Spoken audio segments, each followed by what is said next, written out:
Hello everyone, my name is Evan, welcome back to my channel, welcome back to another video here on my channel.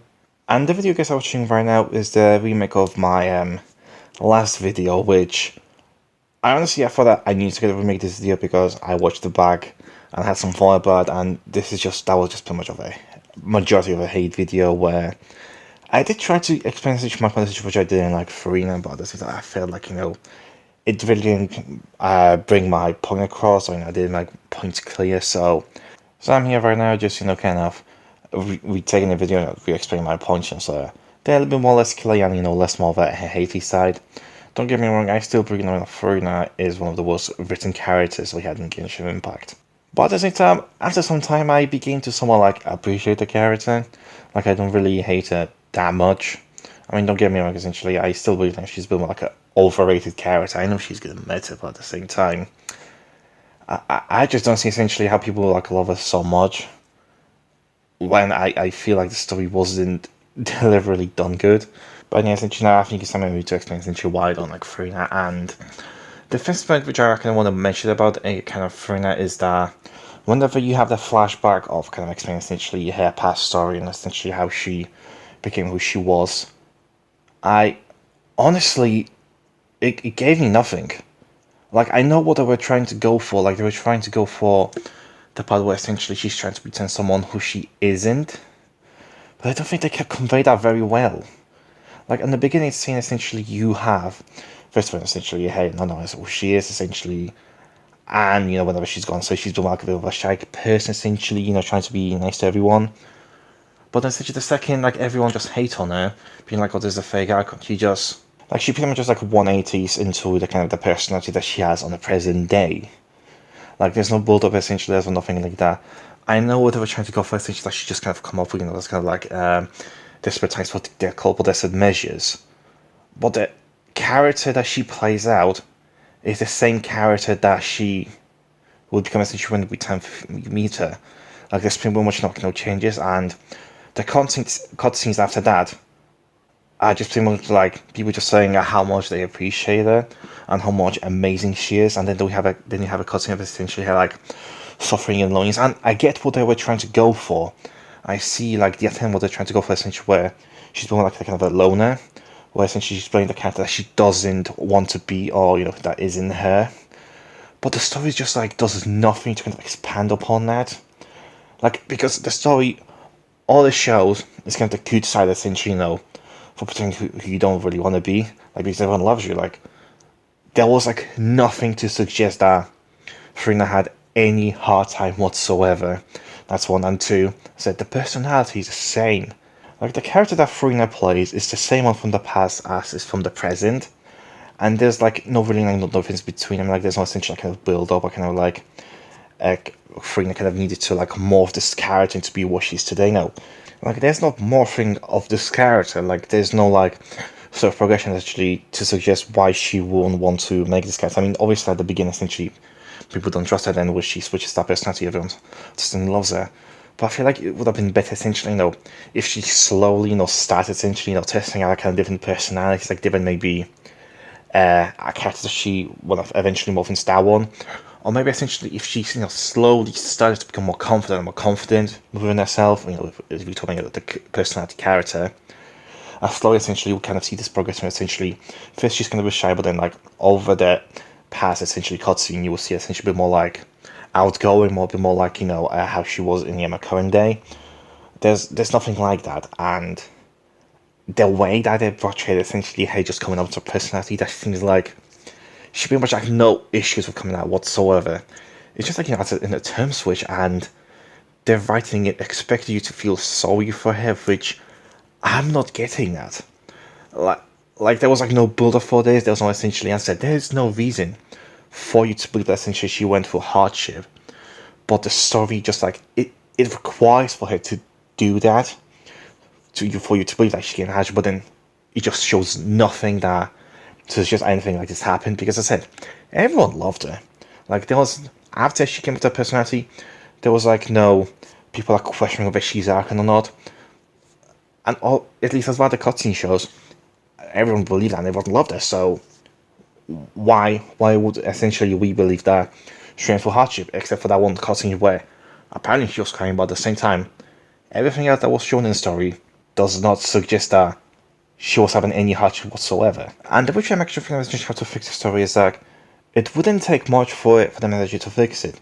So just have her essentially personality, slowly shifting to the one that she had in the present day, but at the same time, to get the which I was thinking of is if you have these people essentially, who don't believe that she's an Archon, essentially will not essentially like her.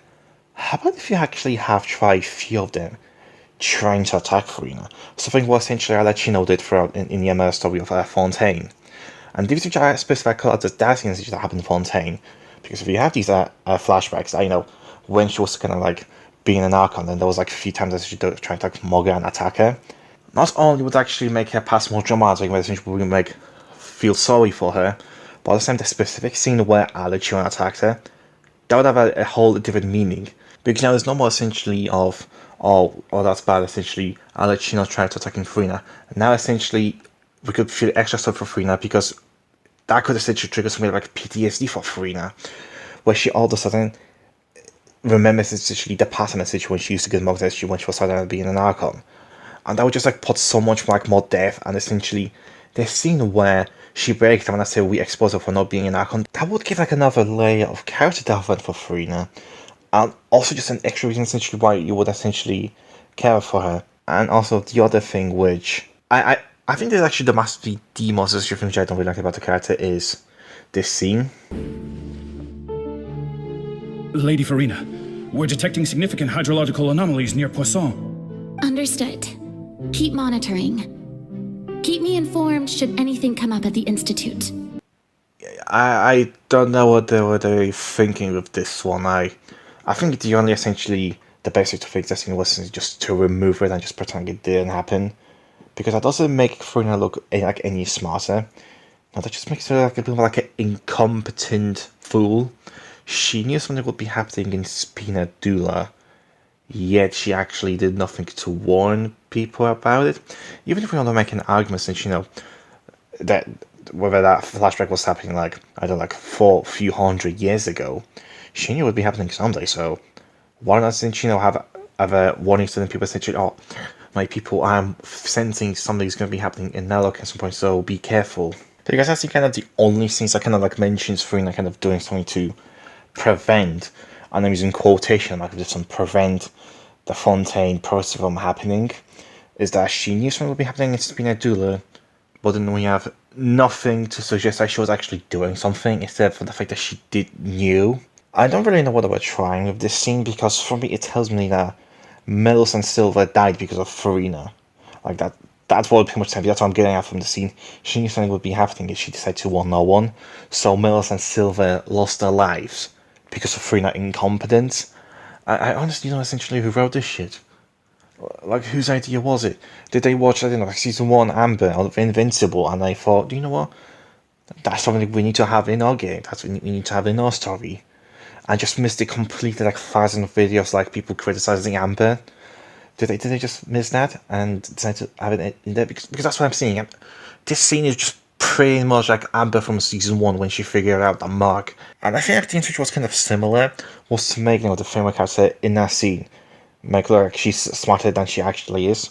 But they kind of backtracked and just made them look like a dumbass. Because if Amber knew essentially that Mark was a superhero, then why would she lash out at the message for him not being in the soup kitchen when he was being beaten by a space Mufasa?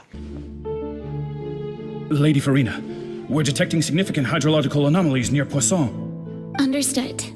Keep monitoring. Keep me informed should anything come up at the Institute. It's okay. This is why I'm always late or why I don't show.